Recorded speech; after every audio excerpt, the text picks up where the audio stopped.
Everyone knows the top 3 decks of the format, but what about decks 7 through 10?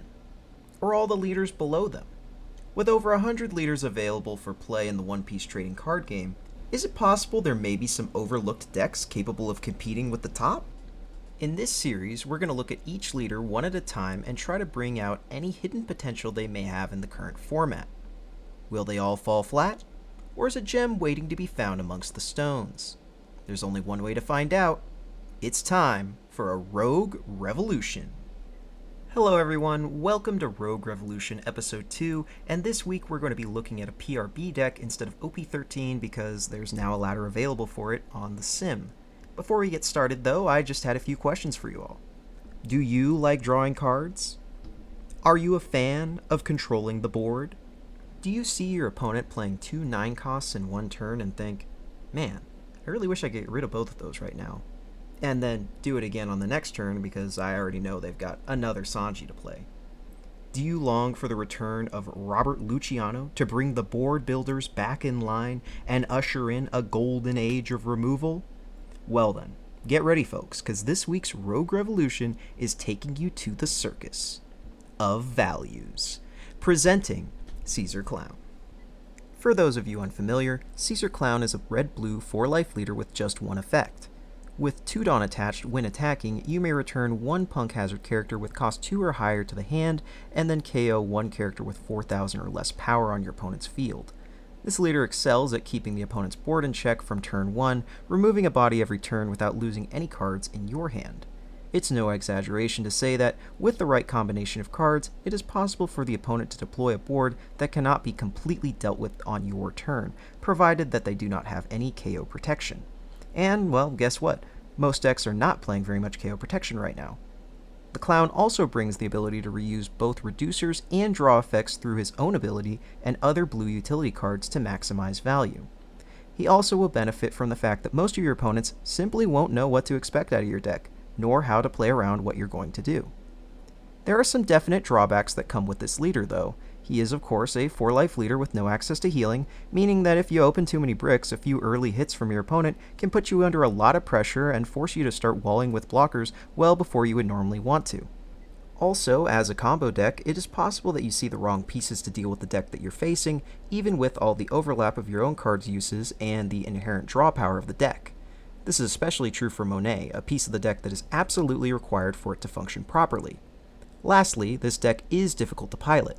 Like Red Green Law and Teach before him, Caesar Clown requires you to have a solid grasp on what your opponent is going to do with their turns a few turns in advance of them actually doing it, as choosing which cards to use to deal with each of their threats, as well as choosing when you can get away with a greedy turn, is paramount to finding success with this deck.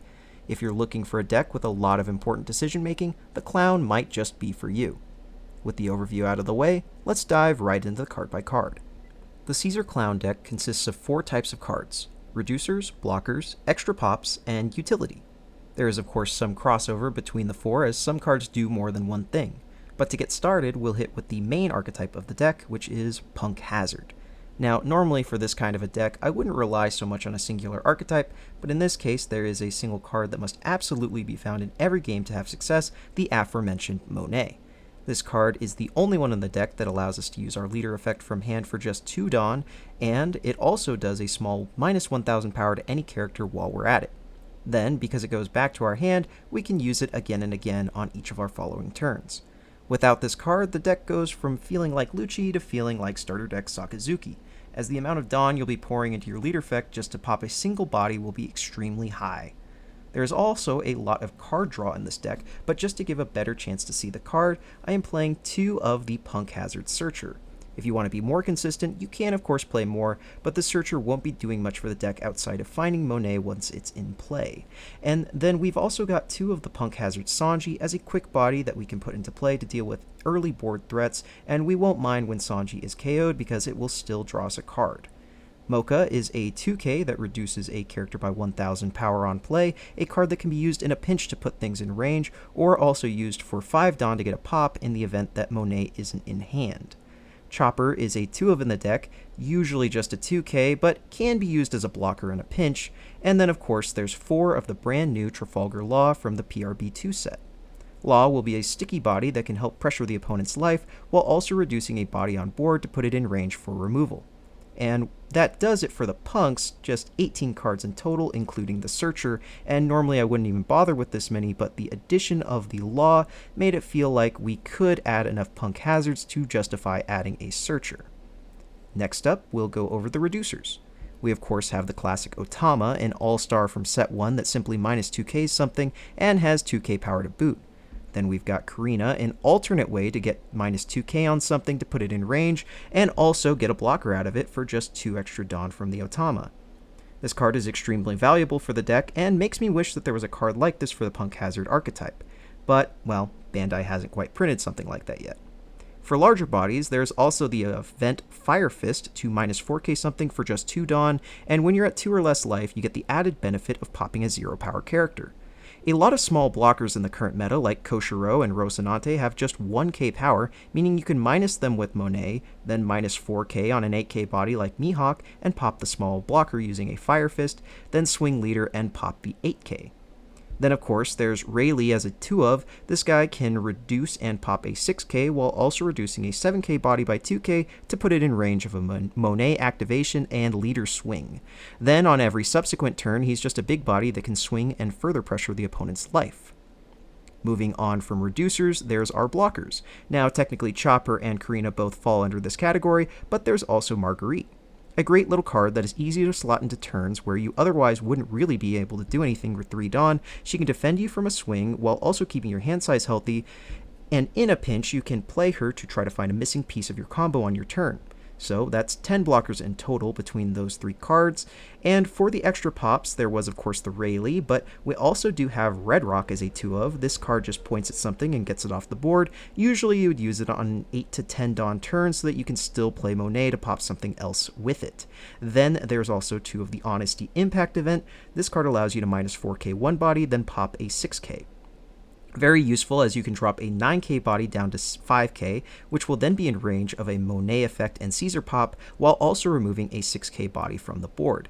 This event is fantastic, and if there was no concern for 12k bodies in the meta, then this would easily replace every copy of the Red Rock. As it is though, it is unfortunately not enough by itself to contest the likes of 10-cost characters like Teach or Big Mom.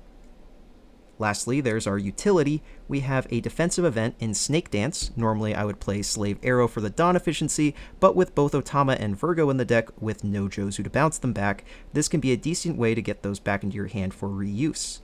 Additionally, unlike Slave Arrow, you don't actually have to bounce anything to get the counterpower, making it slightly more flexible to use. We've also got Vivi as a 4-of. This card is very useful to dig through our deck to find extra combo pieces, and then can also be bounced back for reuse like Otama with the Snake Dance. And it wouldn't be a blue deck if we didn't throw in at least a couple copies of Pudding. So that's the whole 50 cards, and you may be wondering what about a couple of cards that didn't make the cut. First is the previously mentioned Jozu, which I would normally play as a way to reuse Otama and also remove a medium body from the opponent's board, but I have cut this card in order to include the copies of PRB Law, partially because the Law is a new card that I wanted to try out, but also partly because the Law is a Punk Hazard card and makes the Searcher a little bit more playable in this deck, as without him, then we just have 12 targets for the Virgo. Next is a newcomer in the PRB set, that is Marco. I did consider this card, and there may yet be a place for him in the deck as a replacement for Marguerite, but there's 2 big drawbacks that kept me from including him. The first is that the draw effect is not an on-play, meaning if you're missing a combo piece, this will not immediately help you dig for it. The second thing is that he is a 4-cost card instead of a 3-cost card. This means that if you are forced to go first, the Marco will be a dead card in your hand until a minimum of turn 3, and oftentimes you won't actually have time to play it until turn 4, as you'll need to answer your opponent's threat on your 3rd turn. Marguerite, on the other hand, can come down on 2 or 3, depending on the rest of your hand, regardless of whether you're going first or 2nd. Admittedly, Marco is far superior when going 2nd, but you can't win every die roll, and there's plenty of decks in the current meta that will take the 2nd from you. The last card that would be considered was another PRB card in Galdino. This card is great against specifically green decks, allowing you to get value out of your blocker even if it would be rested and swung over. However, Caesar Clown is already great in Debani, and I don't feel like this card would save the matchup against Zoro, our worst matchup, making this card less desirable in my eyes compared to the other blockers that we are currently playing. With the card by card out of the way, let's get into the games. Starting off game 1, we're up against green-purple Luffy, and he does go second, so we have to go first. Unfortunately, we don't have a Searcher, nor do we have a Monet after our mulligan, but we do have at least a play to go on turn 2, and our opponent doesn't have a Searcher either, so we'll go ahead and put a Sanji into play. On our opponent's 5 Dawn turn, he is going to go ahead and play a Sanji Pudding. Unfortunately, he did get to ramp off of a trigger out of his life. Not a big deal, though, as we do get a Searcher out of our life, so we'll go ahead and search for our Monet now, and fortunately, we do find one. That does mean we'll be able to take care of the Sanji Pudding as a 7k body. It is susceptible to an Otama plus a Monet to bring it down to 4k. Then we can go ahead and bounce the Monet back to deal with the character. Our opponent does block our second swing there, though. He will play his Searcher and gets not too a significant of a card, Usohachi. We'll have to keep that in mind for later, though. He will then go ahead and clear off our Sanji. We don't need to give 2 cards up to defend that. We'll just take our free card off of the KO. He plays a Zoro and searches another card, but from here, we are not under too much pressure, so I'll go ahead and just establish a Trafalgar Law. This Trafalgar Law will do a lot in this matchup. Since we had the time to put him into play, we can kind of build our offense around him. Now our opponent does have a Luffy Taro into Sanji Pudding, a very strong play for building his board, and we're going to go ahead and need the Otama to clear most of it, so we're going to hold on to that in hand. Now our opponent also has the new Luffy to make us go back down to 7 Dawn instead of our 8 we would have had, but we still have enough to clear at least 2 bodies, and the most important one is going to be the Sanji Pudding. He goes ahead and lets us have the Zoro for free to no surprise, and then we'll just go ahead and get rid of the Sanji Pudding, and we can still establish another blocker. Marguerite will also draw us another card, so we can dig deeper into the deck. From here, our opponent is just going to swing an 8k. We'll go ahead and give a block for that because, again, we just don't want to give too many cards, and we also don't want to dip too low on life, seeing as, again, they do have Dead Man's Game, and he's already used one for defense, so he may have another one in hand. He also has an Usohachi that we know about in hand. He goes in and swings a 7, and rather than going ahead and giving the 2 cards, I'll just go ahead and take the damage. Fortunately, it is a trigger, so we do get to clear one of his bodies, and it's a small punish for him, and since he knows now he won't be able to close out the game, he'll just swing 9 to guarantee we'll have to give the blocker to him. From here, we can probably mop up both of the bodies, and I'm just doing some quick math to check. We'll go ahead and swing the 7k into the now 5k from the reduction effect of the law. He'll just go ahead and give it to us because it's not worth saving. We'll then go ahead and establish a Rayleigh, which will allow us to fully clear the board and give us a big body to continue the pressure. From here, our opponent is kind of under pressure to end the game. We're just hoping he doesn't have the 6-drop secret Luffy, and unfortunately he does, so he'll go ahead and go 7 into our lead. We'll give him a 2k, 1k, and our opponent's not quite certain he will be able to close the game. He might be able to in the event that our last life was no counter, but it actually was counter, so our opponent made the right call in not trying to go for game with everything. And instead, we will have to just clear his board and sit on a blocker and hope that we have enough counter power. But we do get to at least pressure the life a little bit more to guarantee that we'll be able to close out the game on the turn after this one. Our opponent is under so much pressure, though, that he decides to go ahead and give a Gum Gum Giant, which gives us quite a bit of leeway in that he only has 6 Dawn work with on what is likely going to be his last turn. He goes ahead and searches, which is good news for us. He does have the Usohachi in hand, but again, he cannot use it because it needs 8 Dawn in order to rest our blocker. The best he can do is swing 6 and try to live another turn. Now, we don't have any 2Ks, but we can go ahead and just give him 2 1s. And from here, we'll just go ahead and swing 9, see if he wants to go ahead and counter. He doesn't, and then we'll go ahead and go with the rest of our Dawn to just try to close the game. And he'll go for his Giant, and unfortunately, he just doesn't get enough counter power, and he'll have to scoop him up.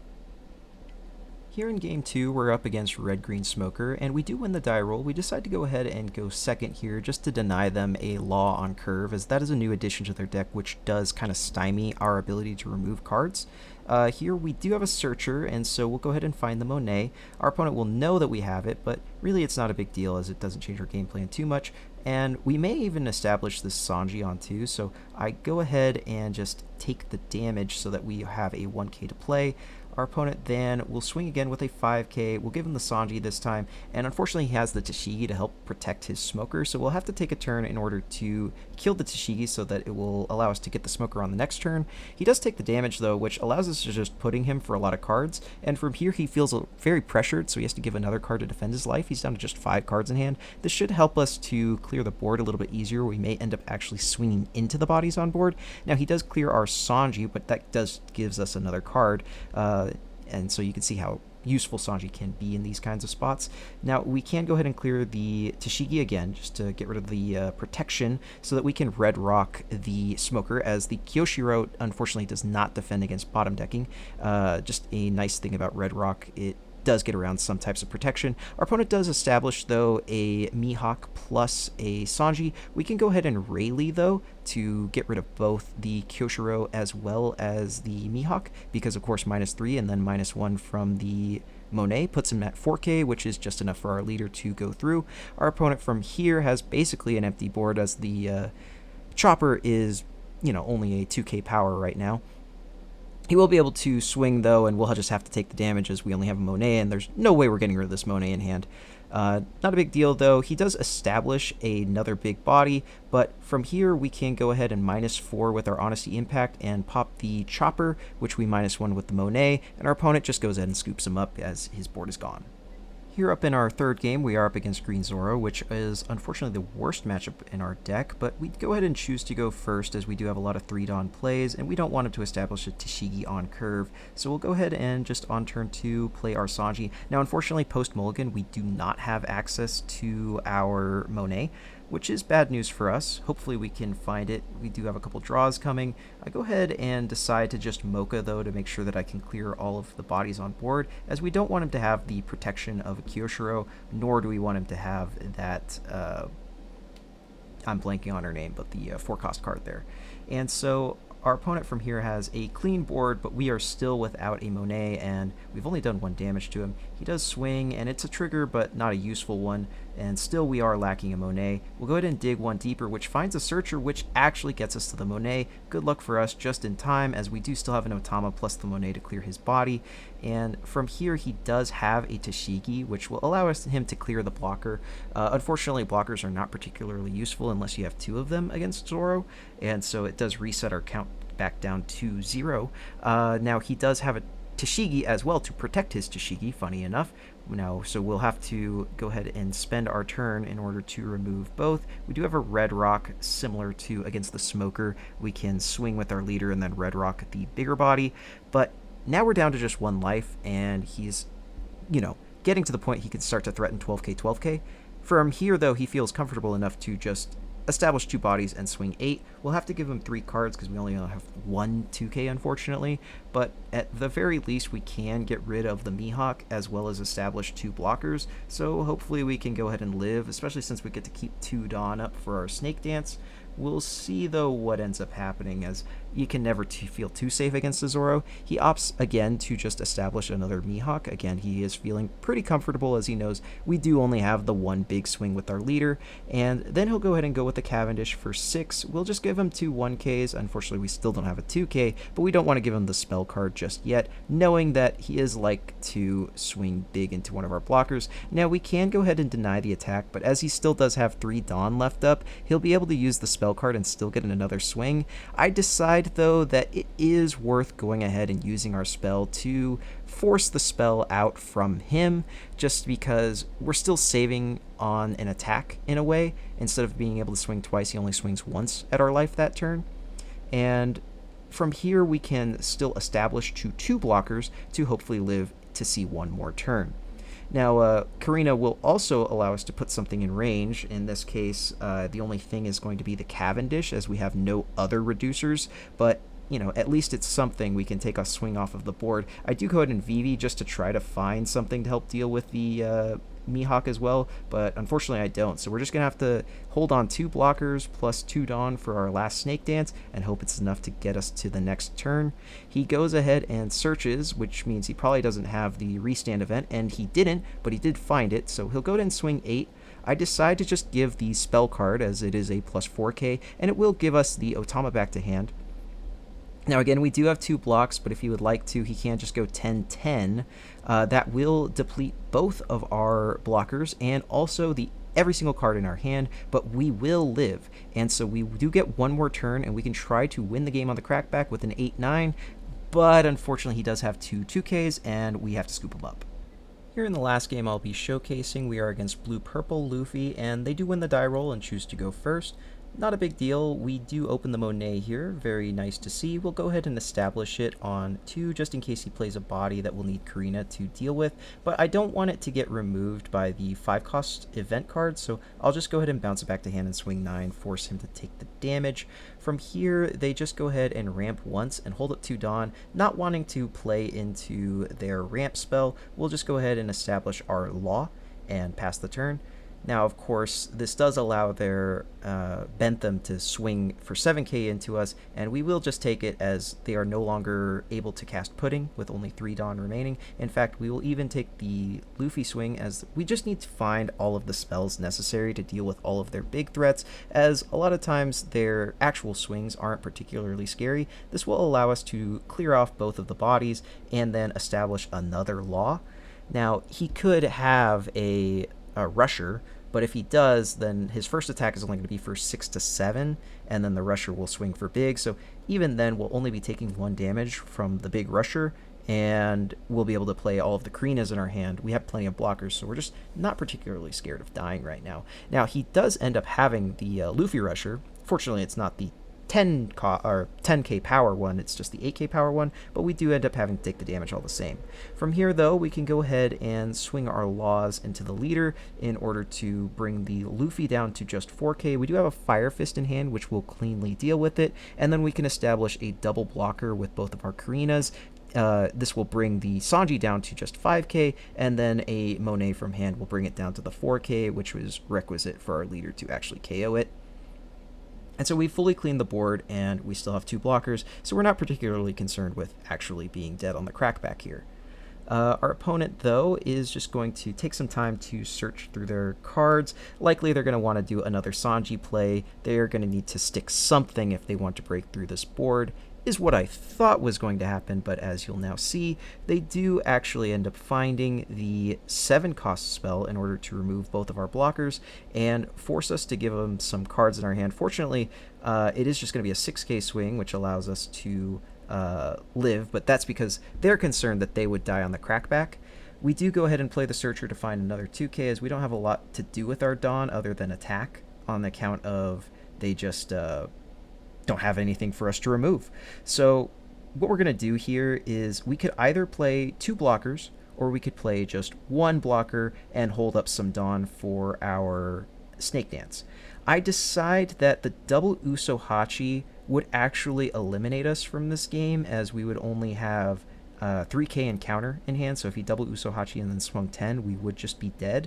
But if he has single Uso Hachi into our 1 blocker and we still have Snake Dance, we will actually have exactly 9k counter power in total, meaning we can live a 13k swing from his leader. So I decide to go with the line where I just establish 1 Karina and hold up 2 Dawn instead.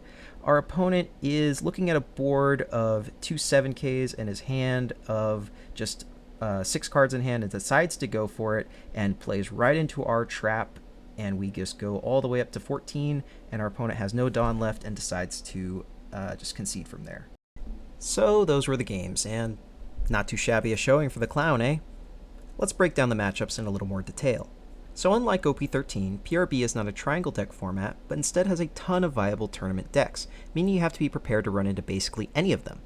The clown tends to do better into decks that need time to develop a board, and worse into decks that can have explosive turns from an empty board.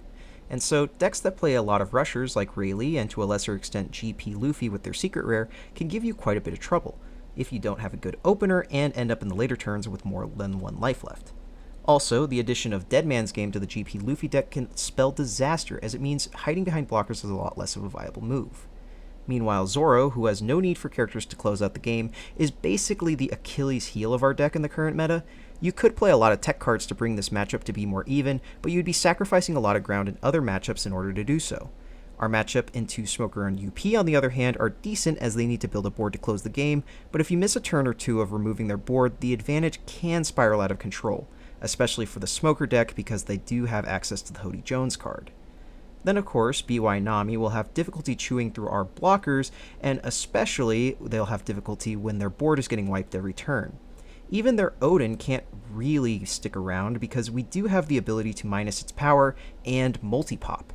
So basically what can happen is if they leave it rested, then we'll swing into it after reducing its power to near nothing, and even if they leave it standing, we can do something along the lines of Honesty Impact, force 2 discard, Fire Fist, force another 2 discard, swing with Monet effect, and force another 2 discards, and if they simply have less than 6 cards in their hand, then the Odin will fall.